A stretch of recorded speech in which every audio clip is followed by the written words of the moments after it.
Hi YouTube, welcome back to my channel. Huge Tom Ford bag. They just didn't have any little ones. I can't even get it in my viewfinder.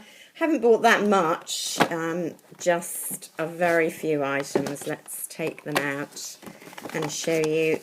I haven't really had a chance to use them very much, but I'm going away on holiday tomorrow, so I just wanted to film this to let you know what I'd got from the autumn winter collection, or as much of it as has yet arrived here in the UK. So to start off with, I got the Runway colour for autumn winter 2015, and it's one of these little pots, but it's quite different from the very creamy eye colours that I've had before. This you're supposed to be able to use on lips, cheeks, I guess even eyes. Does it say? No, it just doesn't. Yeah, Runway face colour, so I guess anywhere. And it's a kind of unpromising, muted, dull russet red in the pot. But it does sheer out if you want it to give a very slightly dewy. I don't know how he does this, but this is what I love about Tom Ford colours. For older women, they, just impart a little bit of glisten, a bit of luster without going too over the top. I mean, some of them are very over the top. This one isn't. It's very subtle. Just could give a very stained, russety look to the cheeks, or you could build it up for a definite browner look. I haven't used it on the eyes yet. I used it on the cheeks yesterday. It didn't last brilliantly, not as good as the cream cheek colour, but it lasted okay for a number of hours. So I think it's quite a versatile product, and if you're an addict, you will want to get it. So I got that. There were two new primers. There's the old kind of white pearly one, and then they've done, I think one's called pink whatever, and one's called peach whatever. I can't remember what the second word. It's not primer. The peach one was very, very dark, almost a kind of coppery undertone on me. Much too dark, but would be great for women with darker skin. The pink one was very pretty. I liked it. Gave a very nice luster. I just didn't need another primer at the moment. So I passed up on that. I couldn't, however, pass up on the highlighter palette, even though I really don't need any more highlighters. This is called Mood Light. Oh, hold your breath, girls. And usually hasn't got an overlay, although the mirror's got a sticky protector on this one. There we go. Scored over with little lines, the usual TF. This one, beautiful, muted, rosy, coppery gold,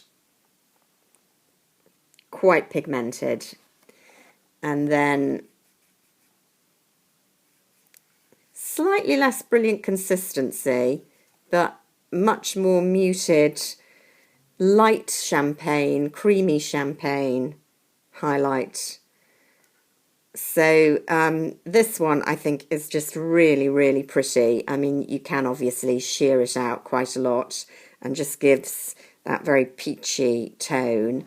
I will say this one is not as good a texture as some of the previous powders. It's definitely a little hard, and grainy's putting it a bit too high, but it does give a very pretty champagne. Let's put it over the colour. There you can see kind of warming that up. This one over the colour. If it's not glittery enough for you, then you can work with that. So I haven't worn these yet, just haven't had a chance, but pretty combination. Is it a must-have? I'm not sure. It's quite expensive. £56 is, I mean, there's a lot of product in there, but do I love it as much as some of my other highlights? I'm not sure I love it as much as the Guerlain Poudre de Soie that I raved on about earlier this year, although that's kind of more shimmery, pale look, but the consistencies I prefer to this. I still quite like the Kevin Aucoin Candlelight, prefer the consistency to this one, but I haven't got anything quite like that sort of rosy coloured gold highlight there, or at least I can't think of what I've got that's like that. So there we go. I think we're due for some more lipsticks, but either I didn't find them or they haven't come in yet. So I got actually a very pretty one from the, I think, permanent collection. It's Forbidden Pink. Like I haven't got enough Tom Ford lipsticks. I just fancied this one yesterday. It's a very mid-toned rosy pink,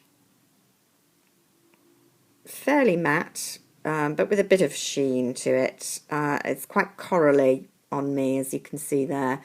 I just thought that was a really pretty pink to take on holiday. So that was what I bought. Not as excited about this Tom Ford haul as some Tom Ford hauls. Not nearly as excited as I was for the famous nude dip and some of the eye creams, but definitely worth having a look at. If you are in the market for a really expensive highlighter duo, well, this might be your baby, although, as I say, I'm not finding the texture quite as lovely as some of the others. And I think this will be a tremendously useful product, but it's perhaps not as wow as some of the previous creams I've seen. And it's £38, so